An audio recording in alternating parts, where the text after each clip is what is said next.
Atlantis was never buried because it was false. It was buried because it was dangerous. Dangerous to official history. Dangerous to the machinery of forgetting. Dangerous to any system that survives by keeping human beings disconnected from what they really are. And Thoth was never just an ancient god with the head of an ibis. What if Thoth was the keeper of the record?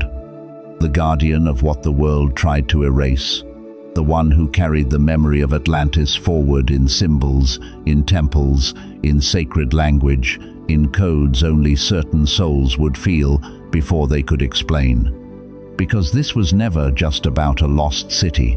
This was never just about ruins under the sea. This is about a buried blueprint, a stolen inheritance, a frequency that once shaped a civilization and is now pressing against the walls of human memory again. Not everyone hears the word Atlantis and feels a charge. Not everyone hears the name Thoth and goes still inside. Not everyone feels that strange mix of grief, fascination, and recognition when these ancient names appear. So what if the real question is not whether Atlantis existed? What if the real question is why you were taught to dismiss it before you ever looked at it closely? They placed Atlantis in the category of fantasy before you were old enough to ask better questions. Somewhere between fairy tales and impossible legends, a curiosity, a joke, a decorative myth for documentaries and novels. But what if that was the first layer of the cover-up? What if Atlantis was made to sound childish so you would never notice how much of the human story begins to rearrange itself the moment you take it seriously? Because once you do, everything changes. Atlantis stops looking like a myth and starts looking like memory. Not just historical memory, collective memory, soul memory, encoded memory. A memory so old it had to be broken into fragments and scattered across civilizations so it could survive the collapse. Plato gave the version most people know: a mighty civilization, vast power, divine order. Then corruption, then destruction in a single terrible cataclysm. And for generations, that account was softened, boxed up, turned into allegory. But Plato did not write Atlantis like a man inventing bedtime fiction. He wrote with structure, detail, geography, lineage, moral architecture. He claimed the story came through Egyptian priests, through Solon, through older chains of transmission. So why make it so specific if it was only a metaphor? And what if Plato was not creating Atlantis at all? What if he was preserving a memory already fading? He spoke of Atlantis as a civilization beyond the pillars of Heracles, beyond what we call Gibraltar, a land advanced beyond the known world, a society where material power and sacred law were once held in balance. That part matters. Because Atlantis was not described as merely wealthy or impressive, it was described as ordered, aligned, built on something higher than ambition, and that is what made its fall so important. Atlantis did not collapse only because the sea rose. Atlantis collapsed because consciousness fell first. That is the part the surface version keeps small. That is the part Thoth would have understood better than anyone, because Thoth is not just a figure from Egyptian myth. Thoth is the keeper of measure, the keeper of sacred language, the recorder of cosmic law, the one who stands between truth and distortion. What if Thoth was not preserving history, but preserving memory? What if he knew that after Atlantis fell, the greatest danger would not be physical destruction, but spiritual amnesia? Then suddenly Egypt looks different. Its temples look different. Its hieroglyphs look different. Its precision looks different. Its symbols stop feeling decorative and start feeling like storage devices. Because if Atlantis shattered, its knowledge would not vanish all at once. It would travel, it would seed itself. It would hide inside priesthoods, mystery schools, sacred architecture, oral traditions, vibration, number, geometry, breath, and symbol. It would survive in forms the unready could look at without seeing. And that is where Thoth enters like a key, not as a distant deity to be worshipped, as a gatekeeper, a keeper of codes, a mind that understood that language itself could become a vault. The old world remembers him as master of writing, magic, measurement, knowledge, and divine law. But what if those titles are far too small? What if Thoth was the one holding the bridge between Atlantis and post-Atlantean civilization? What if he carried forward the laws Atlantis once lived by, and the warning Atlantis failed to obey? Because Atlantis was never only a triumph story, it was a warning story. A civilization can be brilliant and still be doomed. A civilization can master energy and still lose its soul. A civilization can touch the stars and still rot from within. That is why Atlantis still matters now. And that is why so many people feel it in their bones without being able to prove it in a laboratory. Look across the ancient world, and the same pattern keeps appearing. Lost lands beneath the sea, former golden ages. Civilizations swallowed after moral or spiritual decline. Different names, same skeleton, same memory pattern. The Mayan references, the Hindu memory of sunken civilizations, Pacific traditions of vanished lands, Egyptian hints of older epochs before dynastic history. These are not random bedtime stories drifting around the globe by accident. They feel like broken shards of one shattered mirror. And what does the mirror show? That humanity may have risen higher before, that consciousness and civilization were not always as separated as they are now, that spiritual lore and material achievement once moved together, and that when they split, collapse followed.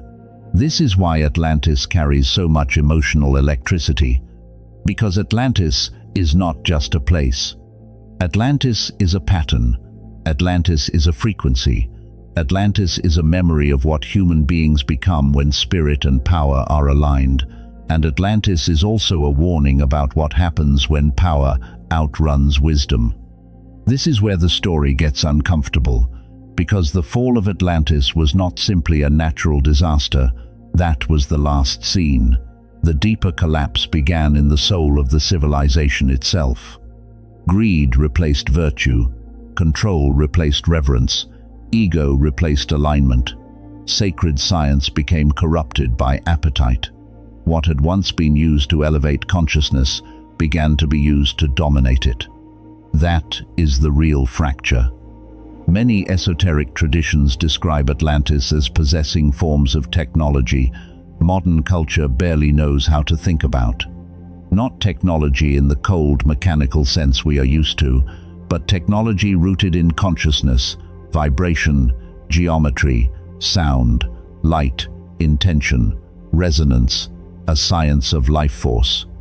A science in which matter was not separate from mind. Energy was not extracted through violence, but directed through attunement. Temples were not just ceremonial buildings, they were frequency chambers. Crystals were not decorations, they were instruments. Sound was not entertainment, it was architecture for consciousness. Think about that. What if Atlantis was advanced, not because it was more machine-driven than us, but because it understood the laws behind manifestation more deeply than we do? What if their science was sacred because they knew that every force powerful enough to heal is also powerful enough to corrupt? That is where the warning turns sharp, because Atlantis did not fail from ignorance. It failed from misuse. It remembered the laws. Then it betrayed them. The stories speak of factions, those who remained loyal to unity, divine order, service, the law of one, and those who moved toward domination, manipulation, self-interest, distortion of life force. Whether you take those names literally or symbolically, the pattern is obvious. Atlantis split internally, not just politically, energetically, spiritually. One part still bowed to sacred law, the other wanted to bend law around desire. And once a civilization starts doing that, collapse is no longer a possibility. It becomes a countdown. This is why Atlantis should never be treated like harmless mystery content, because Atlantis is not just ancient drama. Atlantis is a mirror held up to the modern world. Look around. We live in a civilization with extraordinary technical power and almost no inner stability. We can manipulate code, genes, image, attention, behavior, emotion. We surround ourselves with invisible frequencies. We live inside systems of constant stimulation. We have more tools than any society in history, yet anxiety is everywhere. Meaning is evaporating. Attention is shattered. Nature is treated like inventory. Spirit is either mocked, sold, or numbed into aesthetic decoration. Sound familiar? What if modern civilization is not the opposite of Atlantis, but its echo? What if the reason Atlantis grips people so deeply is because some layer of the soul recognizes the pattern returning? That would explain a lot. It would explain why Atlantis feels less like fantasy and more like déjà vu. It would explain why Thoth feels less like mythology and more like a messenger.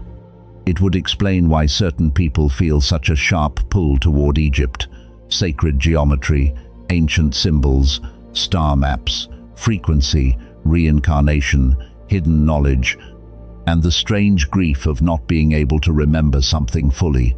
Because maybe they are not trying to learn it for the first time, maybe they are trying to remember. And that is exactly what the system cannot afford. Because a population that remembers its spiritual inheritance becomes hard to manage. A human being who realizes they are more than a consumer, more than a worker, more than a frightened personality wrapped in deadlines and distraction, stops fitting cleanly into the machine. That is why the forgetting had to be total, not just historical forgetting, psychological forgetting, symbolic forgetting, spiritual forgetting. History did not simply forget Atlantis. History was trained to laugh at Atlantis. That is different. When something false appears, it usually fades. When something threatening appears, it gets ridiculed first. Why ridicule it so aggressively if it means nothing? Why push it into the realm of fiction so early? Why make any serious interest in Atlantis sound unserious before the conversation even starts? Because Atlantis does not just challenge dates on a timeline. Atlantis challenges the image of the human being that the modern world depends on. It says, you were more than you were told. It says civilization once carried deeper knowledge than your textbooks admit. It says consciousness is not a side effect. It says sacred law is real. It says collapse begins inside long before it appears outside. It says memory can be manipulated. And it says your sense that something essential has been hidden from humanity may not be paranoia at all. Then comes Thoth again, standing there like a sealed doorway. Because if Atlantis was the civilization, Thoth was the continuity. If Atlantis was the flame, Thoth was the vessel that carried embers through the dark. What did he preserve? The understanding that symbols are alive, that language shapes mind, that geometry is not decoration but law made visible, that vibration is not metaphor but structure. That consciousness must be trained, purified, and aligned before power can be trusted in human hands. That is why Thoth matters so much in this story. He is not just from Egypt.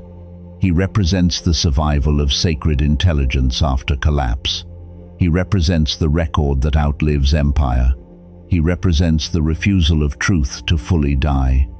And if that is true, then the monuments of Egypt stop being tombs for the dead and begin looking more like memory architecture for the living.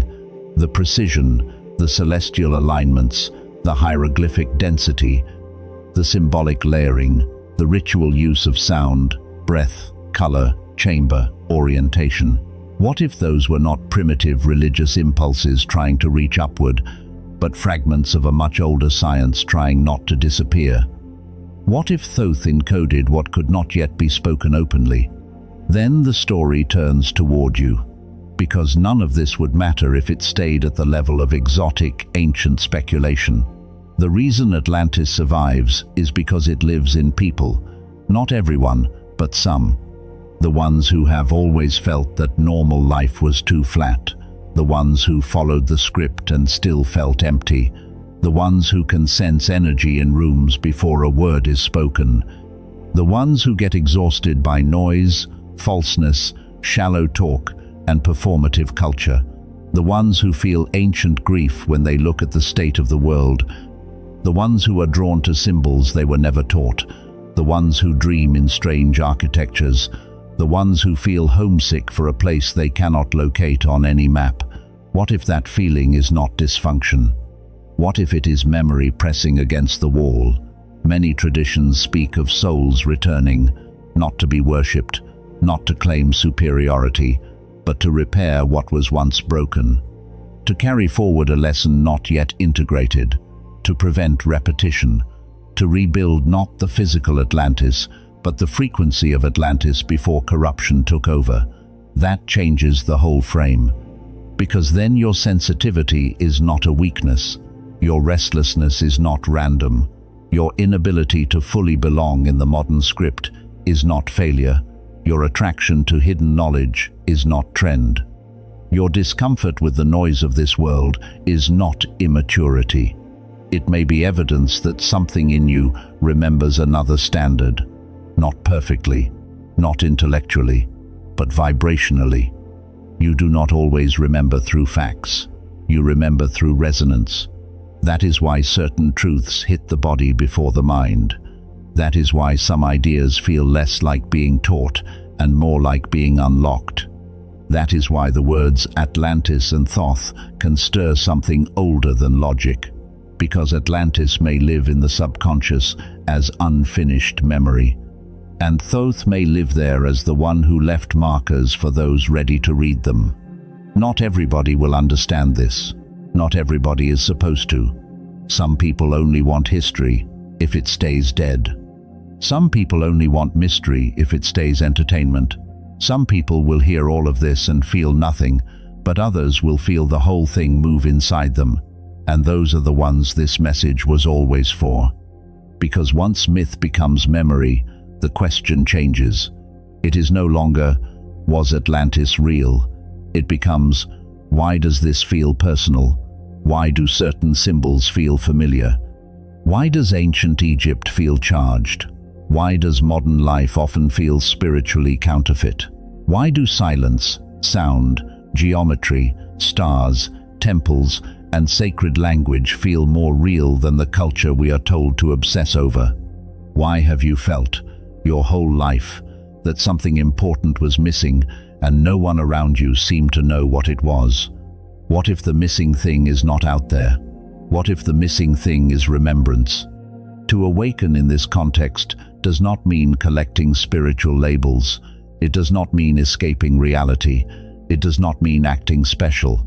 It means recovering an inner coherence the modern world is structured to break. It means reclaiming the union of mind and soul. It means learning again that thought, emotion, body, intention, and environment are not isolated pieces but one field. It means refusing the fragmentation that made Atlantis fall and that now defines modern life. Because Atlantis was never meant to become a fandom. Atlantis was meant to become a warning and a blueprint. Not a blueprint for buildings rising from the sea, a blueprint for consciousness. The real return of Atlantis is not geographical. It is spiritual. It is ethical. It is vibrational. It happens every time a human being chooses inner law over external programming. Every time someone chooses attention over distraction, integrity over performance, presence over algorithmic possession, truth over comfort, service over manipulation, reverence over control. That is how Atlantis returns, quietly, inside people first. And Thoth stands at the center of that return, because Thoth represents disciplined remembrance, not vague spirituality, not empty belief, memory trained into symbol, wisdom carried through language, power bound to law, knowledge that serves awakening rather than ego. Which brings us to the world you live in right now, because the lesson of Atlantis is not ancient in the way people think. It is immediate. Look at modern life honestly. Attention is under siege. Silence has become rare. The average person wakes into a flood of signals before their own soul can even speak. Notifications, feeds, urgency, comparison, noise. Every platform pulling consciousness outward. Every system rewarding reaction over reflection. We are more connected than ever in data and more scattered than ever in being. People can spend entire days consuming information and still feel no deeper sense of truth. They can be endlessly stimulated and spiritually numb at the same time. That is not a side effect. That is the architecture of fragmentation. And fragmentation is how forgetting works. A broken attention span cannot hear inner guidance. A constantly triggered nervous system cannot hold sacred memory for long. A life built entirely around speed cannot recognize higher law. This is why the warning of Atlantis matters more now, not less. Atlantis fell when power outpaced wisdom, when sacred tools were bent toward control, when external mastery was no longer anchored to inner order. Tell the truth, and that sounds painfully familiar.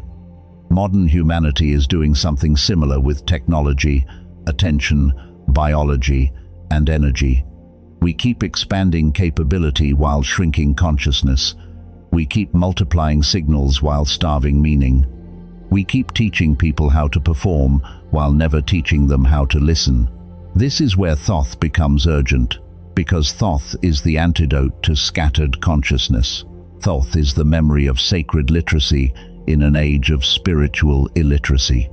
Thoth reminds us that symbols can still awaken, that sound can still align, that language can still carry law, that the mind can still become a temple instead of a battlefield. In a world designed to keep you externally hooked, remembering Atlantis means recovering inner stillness. It means taking back your attention as if it were sacred property.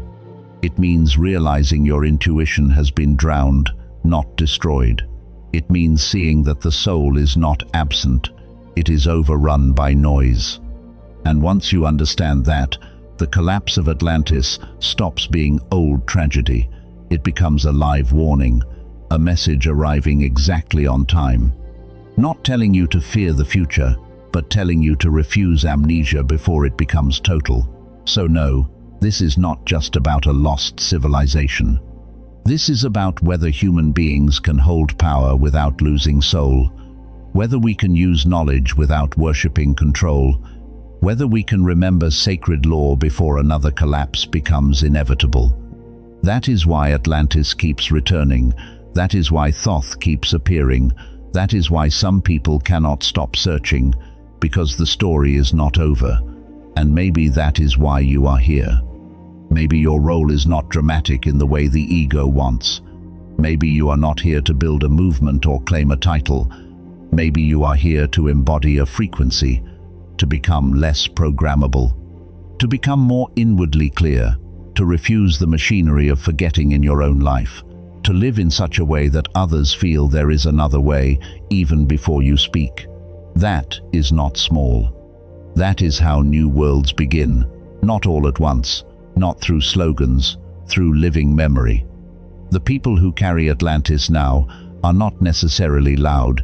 They are often the ones who question everything, the ones who cannot fully numb themselves, the ones who notice what others miss, the ones who feel both wounded by this world and called to serve something beyond it.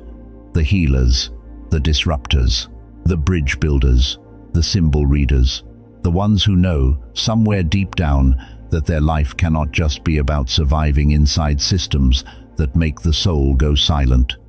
Atlantis, in this sense, is not behind you. Atlantis is a dormant architecture in consciousness, waiting to be chosen again. And the choice is happening now, every day, in what you consume, in what you ignore, in what you worship, in what you repeat, in what you believe about yourself, in whether you treat your body as machinery or temple, in whether you use words to manipulate or to reveal, in whether you deepen your own fragmentation or begin gathering yourself back. That is the real initiation, not finding Atlantis under the ocean. Finding the Atlantean fracture inside yourself and refusing to let it rule you, because the original collapse began when a civilization stopped serving the soul and started serving appetite. When sacred science became detached from sacred responsibility, when brilliance lost humility, when power forgot source, the same test is here again, and if that feels heavy, good, it should. This is not light entertainment.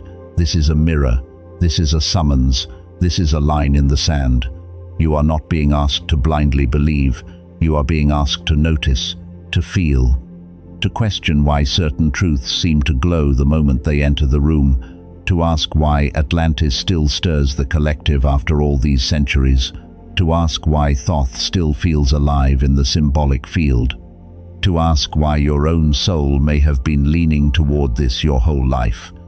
Because once you see Atlantis as memory, once you see Thoth as keeper of the code, once you see modern fragmentation as the updated form of the ancient danger, then the story becomes impossible to reduce back into myth. And once that happens, you cannot go back to sleep in quite the same way. So let this be the moment you stop treating your inner knowing like a minor thing. Let this be the moment you stop apologizing for what you sense.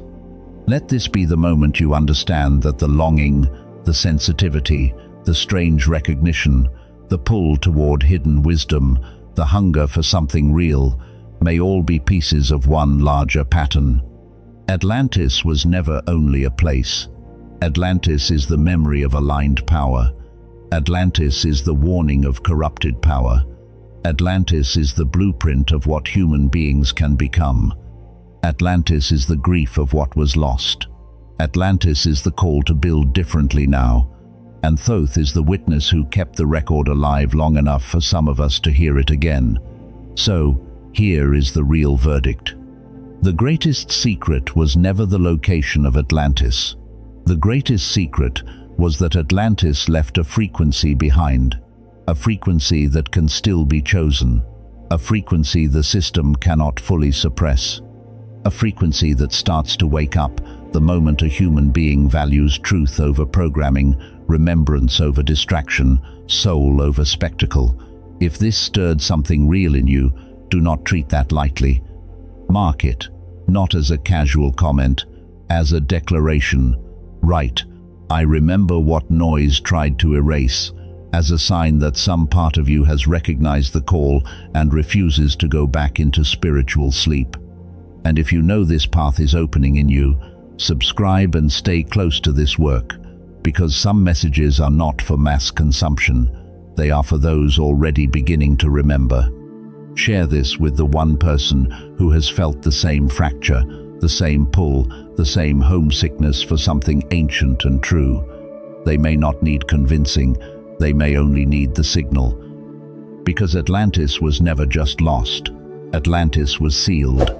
And some seals are only broken when the right souls begin to remember, begin to remember, begin to remember, begin to remember.